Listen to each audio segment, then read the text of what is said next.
Hello everyone, welcome you all in class 12 geography. Today we are starting chapter number 12 of People and Economic book. This chapter is Geographical Perspective on Selected Issues and Problem.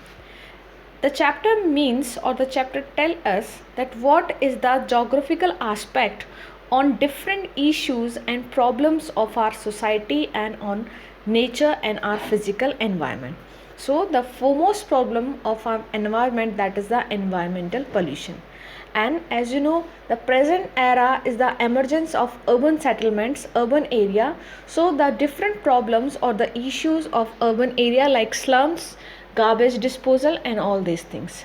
So in this chapter we will discuss about the different pollutions, their problems, their effects and how can we solve them. And the second thing, we will discuss the problem of the urban areas and slums. But before starting the chapter, we should know this a basic term of this chapter. So in this module 1, we will discuss the basic term of the chapter. First, environment. Environment, we all are familiar this word from our childhood. From early classes, we will study or we did study about this thing, that what the mean of environment basically.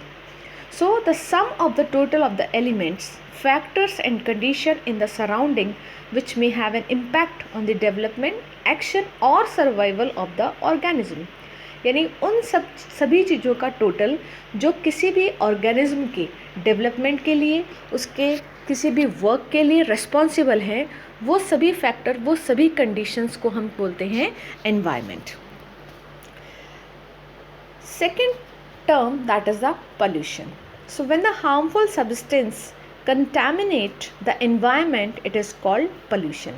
यानी जो basic factors, जो basic component हैं environment के, अगर उन basic component के अलावा कुछ ऐसे हार्मफुल सब्सटेंस उसमें मिल जाएं, वो किसी भी लिविंग बीइंग के लिए यूज़फुल नहीं हो, हार्मफुल हो, that condition is called as environmental pollution.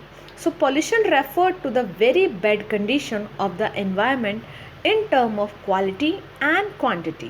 So pollution यानी ये harmful जो substance है वो quality wise भी और quantity wise भी environment के लिए यूज़फुल नहीं है, इवन हार्मफुल हैं जो वहाँ के लिविंग बीइंग को, वहाँ पर रहने वाले लोगों को, चाहे वो एनिमल्स हों या ह्यूमन बीइंग हो, सबकी लाइफ को इंजर्ड करते हैं, सबकी लाइफ को हार्म करते हैं. The third word, that is the pollutant. Pollutant means who are responsible for the pollution. यानी जो pollutants pollution create करते हैं. So there are pollutants are harmful substance that make a place unfit for living. यानी ये pollutants वही substance हैं जो pollution create करने के लिए responsible हैं. These can be solid, liquid and gaseous. ये तीनों ही form में हो सकते हैं, solid भी, liquid भी और gaseous भी. And these pollutants with mixing of the different substance of the environment and they are responsible for the pollution. ये different kind के pollutants environment के different components के साथ mix होके उनके substance को chemically, physically change कर देते हैं, जो किसी भी living being के survival के लिए unfit हो जाता है. So basically all these term, or we can say by accumulate all these words we will make the word that is the environmental pollution. यानी इन सब चीज़ों के पढ़ने के बाद we are able to understand what the mean of environmental pollution. So basically environmental pollution results from the release of substance. Substance means the pollutant basically, and energy from the waste product of the human activities. There are many type of pollutions. They are classified on the basis of medium through which pollutants are transported and diffused. It means कि environment को pollute कौन कर रहा है? Pollution. और pollution किसकी वजह से हो रहा है? Pollutant की वजह से. So basically हमने environment pollution को pollutant की कैटेगरी के हिसाब से different parts में divide किया है. So pollution can be classified into air pollution, water pollution, land pollution and noise pollution.